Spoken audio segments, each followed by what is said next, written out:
Hello, this is Deseret Devotional, and this is Come Follow Me, Rest Edition, where we take this week's scripture study and end it the gentlest way I know how, by falling asleep inside it. And tonight, tonight, this is the week I've been waiting for since we started this show, because this week, the reading opens the book of Psalms, and at the heart of the reading is the most beloved poem ever written in any language. 23 short lines: green pastures, still waters, a table and an overflowing cup, and a shepherd. People have whispered it in hospital rooms and trenches and nurseries for 3,000 years. It has been the last thing said over more bedsides than any words on earth. And here is what I want to do with it tonight. I don't want to just read it to you. You've heard it read. I want to walk you through it, slowly, the way its writer lived it. Because the man who wrote it wasn't sitting at a desk. He was a shepherd boy, lying in the door of a sheepfold in the Bethlehem hills at night. And every line of that psalm is something he had done with his own hands for his own sheep, suddenly understood as something God had been doing all along for him.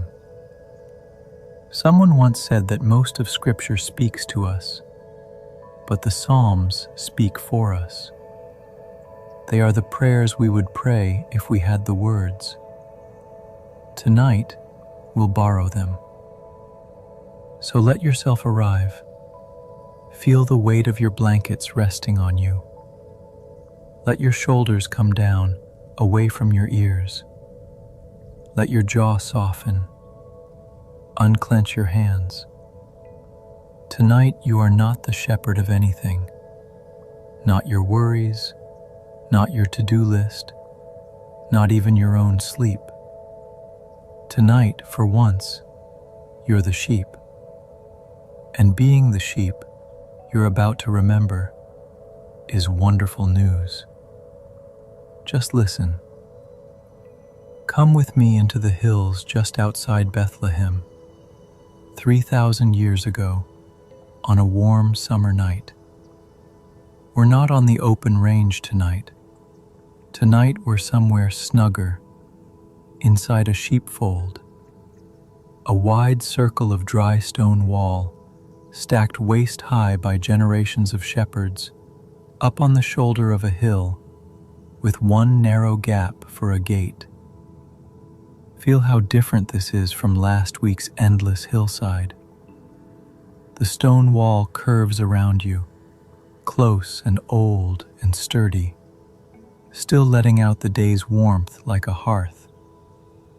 The wind that combed the open grass last week can only reach in here as a softened breeze, slipping over the top of the wall, touching your face kindly, and moving on. And all around you, the flock. That's the sound of tonight. Dozens of sheep, settled for the night, pressed loosely together in their woolly warmth, and the sound they make is one of the oldest comfort sounds in the world. A slow, layered, breathing softness. The occasional rustle as one resettles, a lamb's small sigh. Somewhere, one gentle bell, swaying just enough to speak, and going still. Near the gate, a small watchfire has burned down to embers, just a low handful of orange breathing in the dark, enough to warm a shepherd's hands, enough to say to the night, someone is here. The air smells of wool and warm stone, dry grass, a thread of ember smoke, the good, ancient smell of a fold at rest.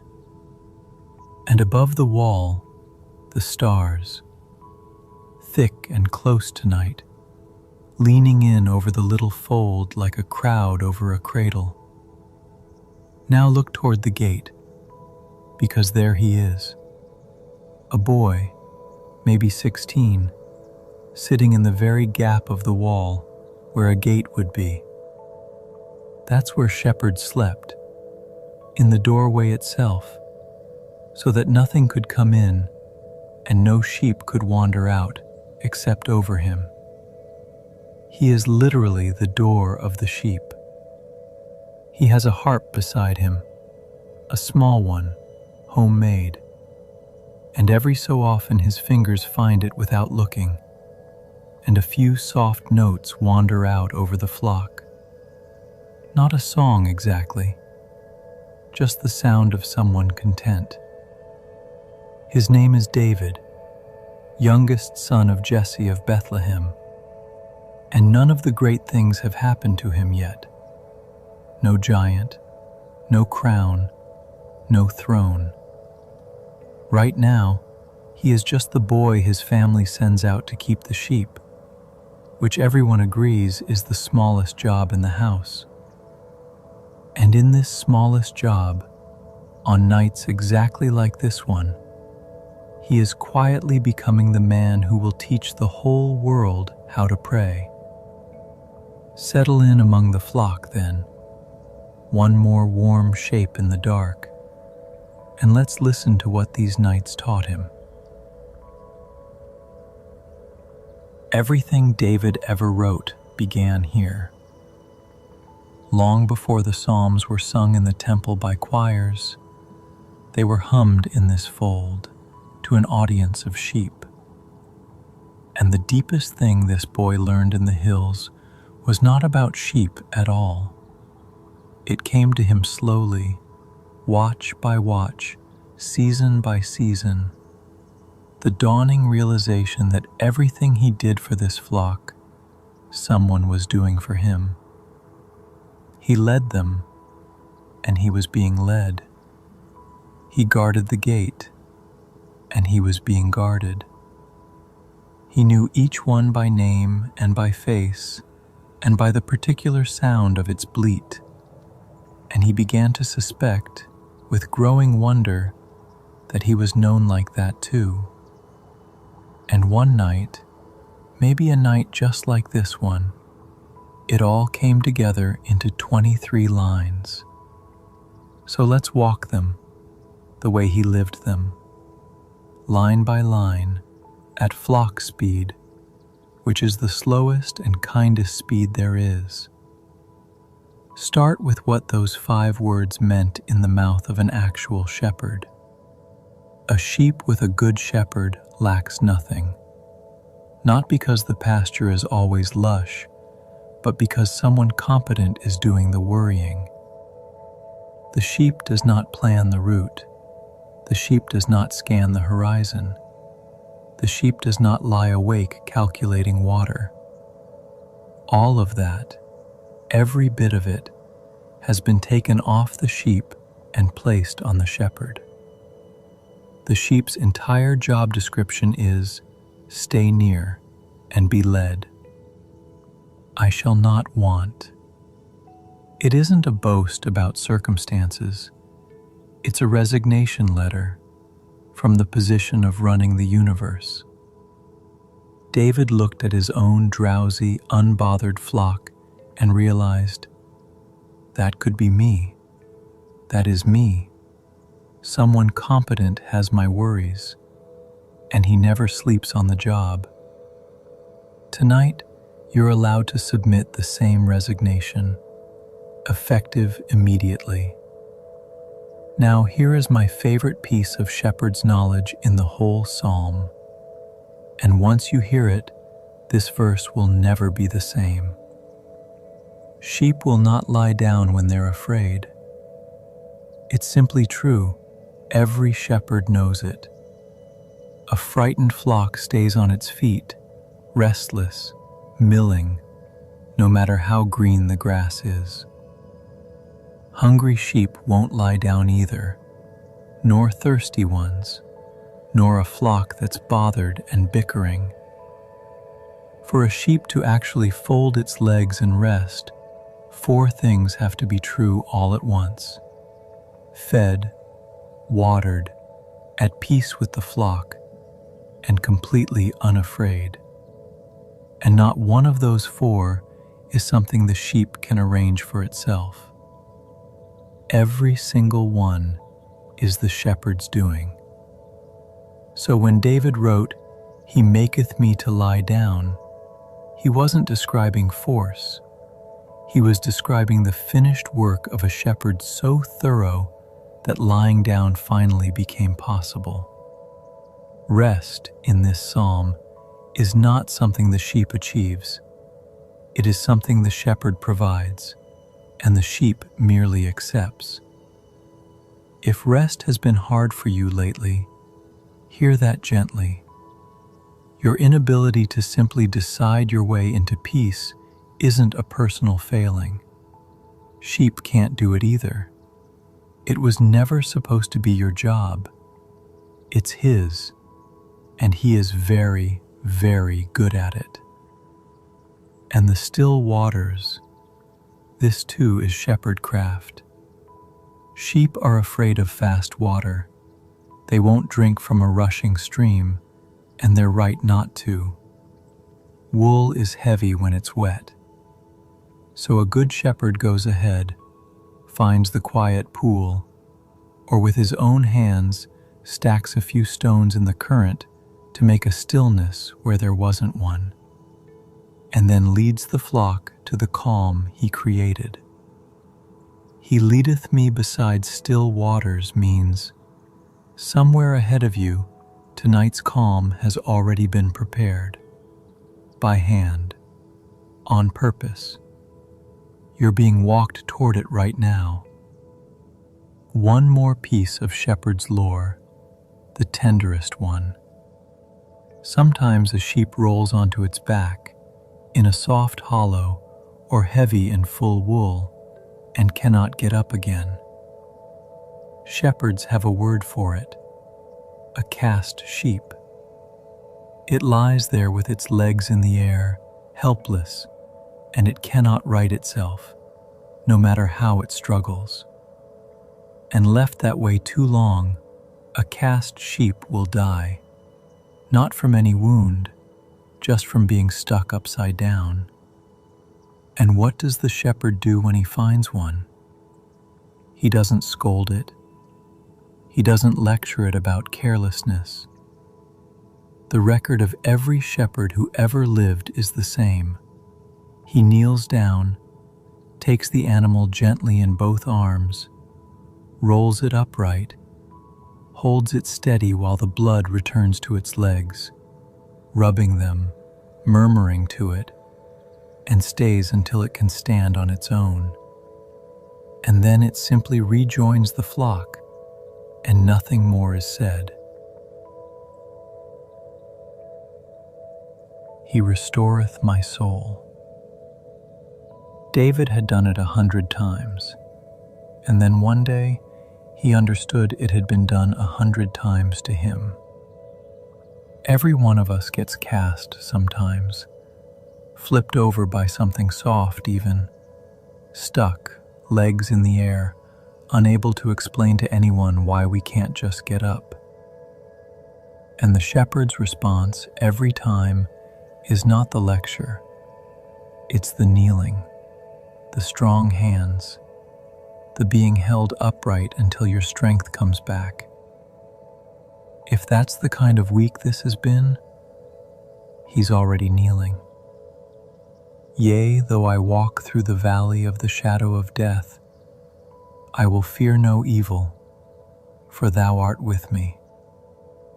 Here's what people miss about this verse.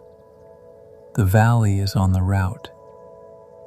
In the Judean hills, the deep ravines, steep, shadowed, narrow, dark even at noon, are not detours or disasters.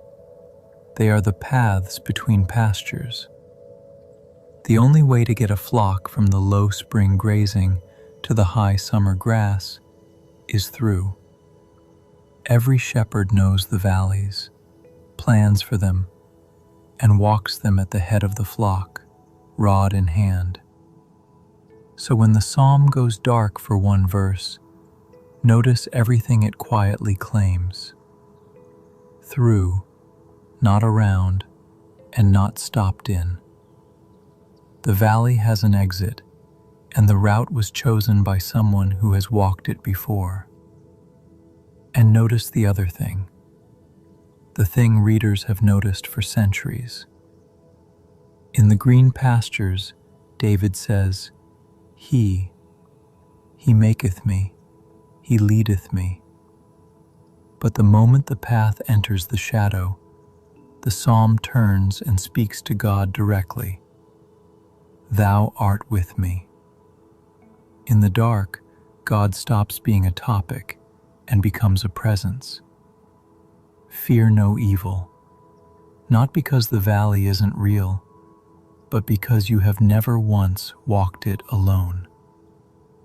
Thy rod and thy staff, they comfort me.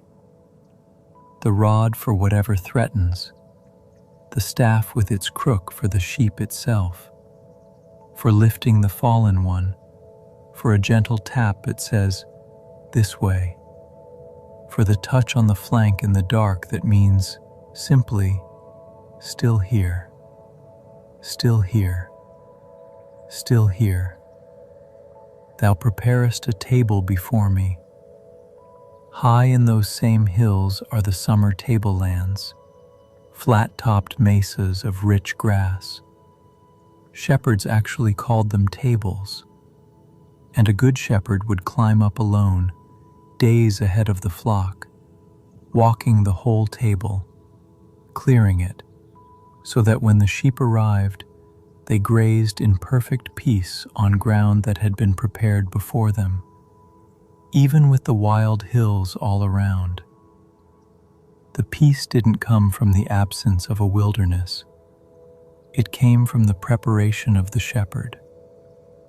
Thou anointest my head with oil.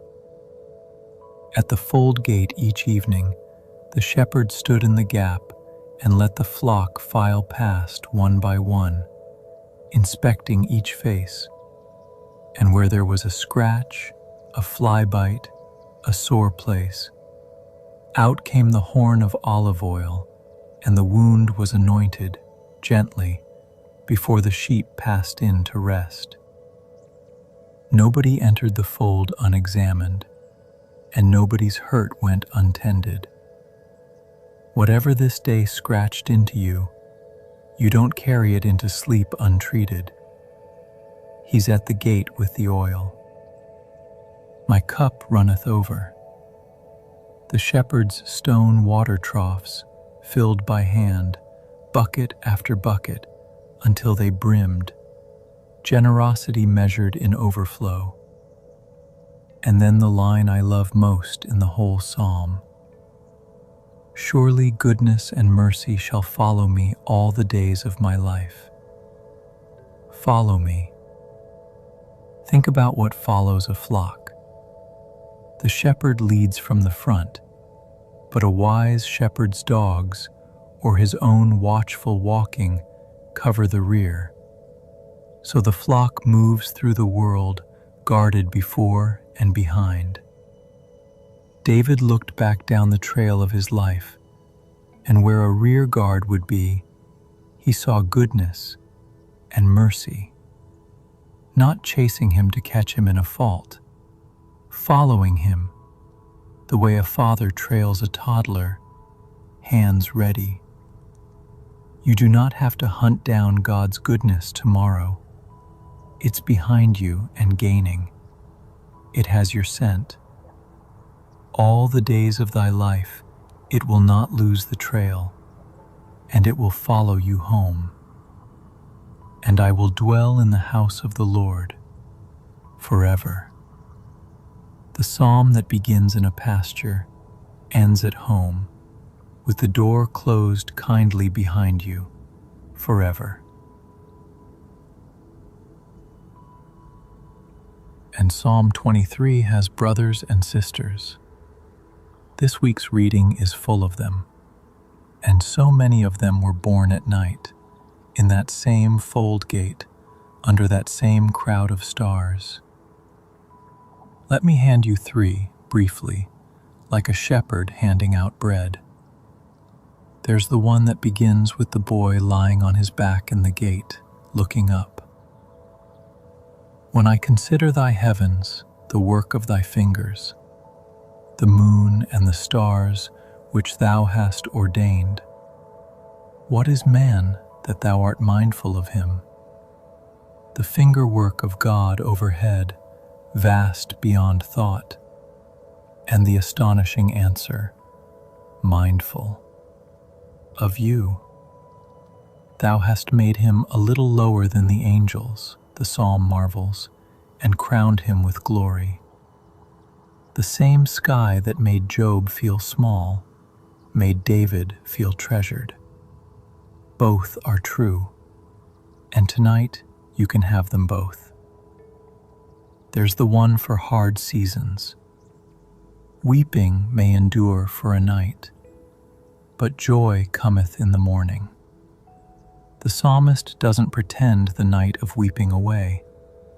He just posts the schedule. The night is real, and the night is temporary, and joy is already on the road, due at dawn. Thou hast turned for me my mourning into dancing, that psalm ends. It has happened before, it will happen again. And there's the great calm one. God is our refuge and strength, a very present help in trouble. Therefore will not we fear, though the earth be removed.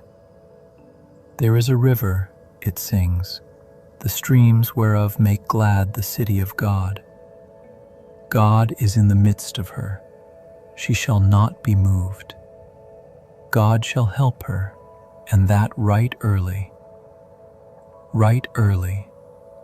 Help that arrives with the dawn, on time, every time. And at the center of that psalm, 4 words that may be the truest bedtime instruction in all of Scripture. We'll save them for last tonight. You know the ones. One more thing, and then the stones, and then sleep. The boy in the gate grew up.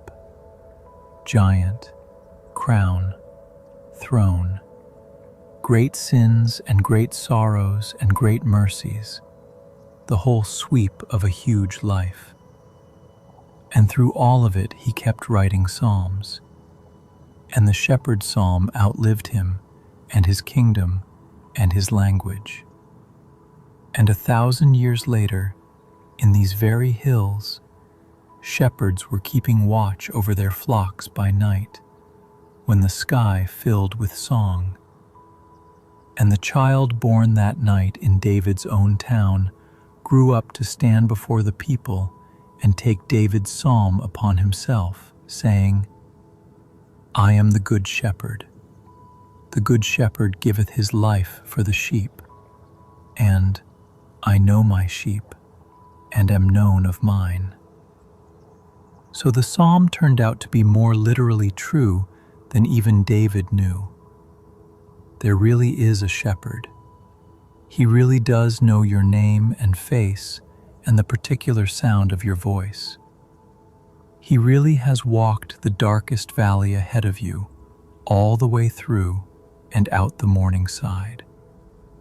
And he really does stand in the gate of the fold, so that nothing reaches his sheep except over him. The Lord is your shepherd. That was always the whole psalm. Everything else is just what it feels like. So that's what this week's reading gave us. And now it's just you and me again. The fold, the embers, the breathing flock, and the night. 3 small stones, like always, smooth ones, one at a time, and then I'll let you sleep. The first stone is, He maketh me to lie down. Remember what it takes for a sheep to rest, fed, watered, at peace, unafraid. And remember that not one of those was ever the sheep's job to arrange. If you have been trying to manufacture your own peace, to think your way to it, earn your way to it, white-knuckle your way to it, you can set that down now. Rest is not your achievement tonight. It is His provision, already prepared, like still water stacked into stillness by hand. And your only task is the sheep's task. Stay near and accept it. The second stone is, Thou art with me. Notice, one more time, where the psalm switches from talking about God to talking to Him, exactly at the entrance of the valley. Whatever shadowed stretch you're walking through this season, that is not where God gets vaguer. According to this psalm, it's where He gets closer, close enough for thou. So if you're in a valley tonight, be easy. It's a through valley on a route He chose, at the head of which He is walking. And the touch on your shoulder in the dark says what it has always said. Still here, still here. And the third stone is, Goodness and mercy shall follow me. Tomorrow, before it even starts, already has a rear guard. You don't have to chase down God's goodness in the morning, or qualify for it, or catch it before it gets away. It is following you, patient, unhurried, certain, all the days of your life, until the trail ends at the door of the house of the Lord, and the door closes kindly behind you, forever. You can stop looking over your shoulder in fear. What's back there is mercy. Rest provided. Presence in the valley. And goodness following you home. The Lord is your shepherd. You shall not want. Stay in the fold with me just a little longer. The embers by the gate are down to their last soft breathing. A low handful of orange, warm, unworried. All around you, the flock has gone fully under. Dozens of slow, woolly breaths, rising and falling together. Every lamb accounted for. The one gentle bell, silent now, its work done for the day. And in the gap of the wall, the boy is still there, knees drawn up, harp resting against his shoulder, his fingers finding one soft note and letting it wander out over the sleeping flock. And then another, in no hurry to make them a song. He is watching the same stars you are, the work of those fingers, the moon in its place, and being astonished one more time at the word mindful. The green pastures are waiting for morning. The still waters are already stacked and quiet somewhere up the trail, prepared by hand, on purpose. goodness and mercy are out there in the dark too, your rear guard, keeping their easy, patient pace. They will not lose the trail while you sleep. Your breathing has slowed. In and out. One more warm shape among the flock, fed, watered, at peace, unafraid, all four provided, which is why your legs are folding under you at last. Weeping may endure for a night, but joy cometh in the morning, and help comes right early. Be still and know that I am God. Be still and know.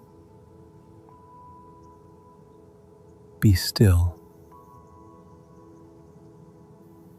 Be. The Lord is thy shepherd. Thou shalt not want. And he is lying in the gate. I will both lay me down in peace and sleep. For thou, Lord, only makest me dwell in safety. I hope this story brings you the same peace it brings me. Sleep well. We'll meet again next week.